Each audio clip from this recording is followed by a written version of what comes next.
Ang hirap ng buhay, no? Lalo sa panahon ngayon. Minsan matutulala ka na lang dahil nag-iisip ka kung paano mairaraos ang araw na ito. Dahil nasa pagkakataon ka, ngayon na walang-wala ka.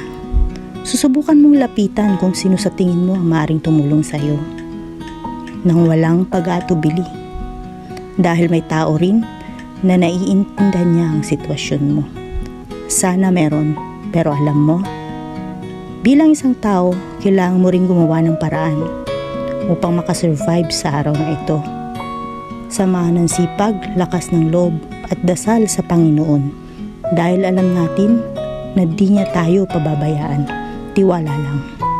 Siguro binigyan talaga tayo ng pagsubok ng Diyos upang mas lalo tayong lumakas at maging matapang na harapin ang buhay.